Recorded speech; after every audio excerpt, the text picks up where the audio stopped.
chasser le poil superflu, nous possédons 1,80 m² de peau couverte de poils, semble bien ancré dans les mœurs de ce début de millénaire. Y a-t-il un risque pour la santé? L'épilation définitive est-elle un leurre ou une réalité coûteuse? De la crème épilatoire au laser, on peut passer de quelques euros à quelques centaines d'euros. Des questions que se posent beaucoup de femmes. Et une récente étude démontre tout l'intérêt pour cette question. Ce qu'on a relevé, c'est qu'il y a 73% des femmes qui s'épilent en Belgique. Et dans ces 73%, 67% le font à la maison. Donc ça nous laisse 6% qui le font en institut de beauté. La puberté et ses changements hormonaux, l'adaptation du métabolisme aux méthodes contraceptives, c'est le premier âge critique pour la pousse du poil. À la puberté, au moment de l'explosion de toutes ces hormones et de l'accélération de la croissance, on observe surtout une poussée d'acné et chez certaines filles une poussée de pilosité qui est liée à l'augmentation importante des hormones au moment de la puberté. À la ménopause, au contraire, à la suite de l'arrêt des sécrétions des œstrogènes par les gonades, par les ovaires chez la femme, on observe une efficacité plus grande des hormones qui peuvent favoriser la pousse du poil. Donc important pour une jeune fille, par exemple, mais aussi pour une femme qui, au moment de la ménopause, va prendre d'autres types de pilules, de bien doser sa pilule en fonction d'elle-même et de sa pilosité. Tout à fait, d'autant plus qu'on peut avoir une action androgénique qui est liée au type de progestatif qui est contenu dans les pilules. Il faut s'inquiéter quand une femme voit apparaître une pilosité plus abondante. Si la pilosité augmente progressivement, il faut de toute façon s'inquiéter, mais il faut fort s'inquiéter si elle apparaît de manière rapide. Parce que s'il apparaît de manière rapide à des moments qui sont situés en dehors de la puberté et de la ménopause, il faut certainement penser à l'éventualité de l'apparition d'une tumeur, que ce soit une tumeur au niveau des ovaires ou une tumeur au niveau de la glande surrénale. C'est important pour le moral de vous épiler? Ah oui, énormément. Parce que je pense que pour une femme, surtout, l'épilation a beaucoup d'importance. Pour le visage, ça a beaucoup d'importance. Ça vous rapproche des autres quand vous avez un visage glabre, bien net. Ça vieillit d'avoir une... Vous ne direz pas une barbe, enfin, quand même. Une mini-barbe.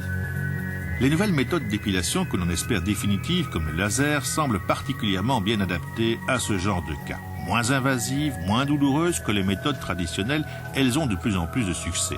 Mais l'impact de la lumière, qu'elle soit laser ou pulsée, peut générer des effets négatifs. Ceci dit, pour être efficace, le laser doit être réglé très finement. Or, en Belgique, il n'y a pas de normes ni d'agréments médicaux. Le rayonnement laser est invisible. L'œil humain ne peut percevoir que jusqu'à une longueur d'onde de 700 nanomètres. Le rayon va balayer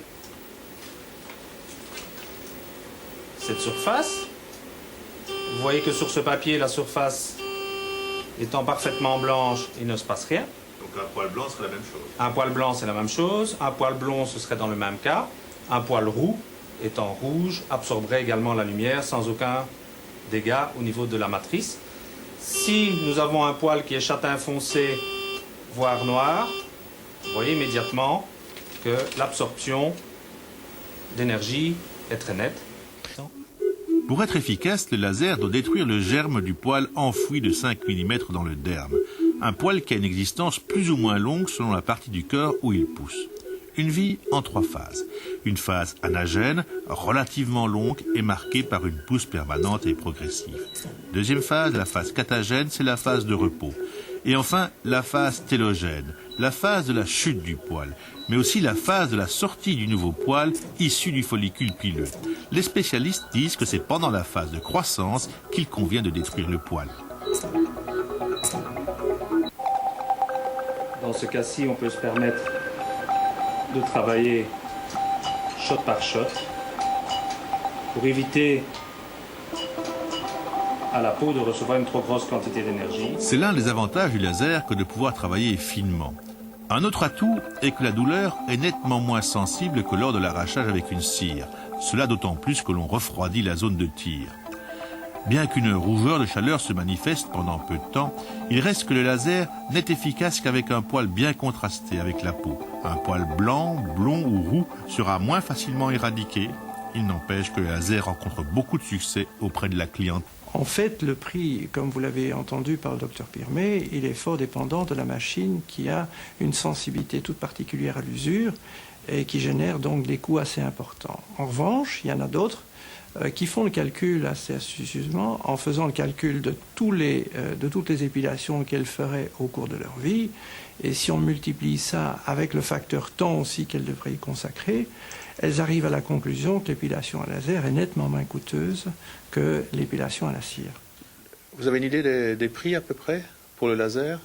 Alors pour le laser, une séance d'un quart d'heure revient à plus ou moins 44 €.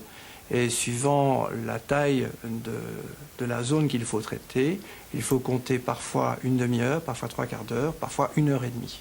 Comme les jambes, ça demande un facteur temps assez long. Et là, c'est 1h30 de travail. Un bikini, par exemple, devrait revenir à un peu moins de 750 €. Pour une jambe, les bras, le prix devrait osciller aux alentours de 1240 €. Pour le menton ou la lèvre supérieure, un peu moins de 500 €. Un forfait qui couvre plus d'1 an et un nombre de séances illimité. Le prix se justifie aussi par le coût du laser, un investissement de plus ou moins 75 à 80 000 €. Dans cette école, ces futures esthéticiennes apprennent l'électrocoagulation, une technique plus lente et plus douloureuse que le laser et les lumières pulsées. Cette méthode consiste à insérer une aiguille par le follicule jusqu'au bulbe pour faire passer un courant électrique qui va le détruire. Introduire cette aiguille demande beaucoup d'attention et de dextérité. Une mauvaise manipulation peut provoquer des brûlures, voire même une dépigmentation. L'électrocoagulation demande un travail poil par poil. Les zones traitées sont réduites et si le patient ne peut supporter plus d'un quart d'heure de séance, le praticien ne peut rester concentré plus de temps. Ce traitement demeure très efficace pour les poils décolorés, isolés, mal placés, non traitables ou là. Depuis que l'humanité a quitté les cavernes, s'épiler est devenu un acte naturel plus ou moins fréquent selon la mode et les habitudes culturelles. En ce début de XXIe siècle, c'est encore le poil féminin qui reste le plus pourchassé.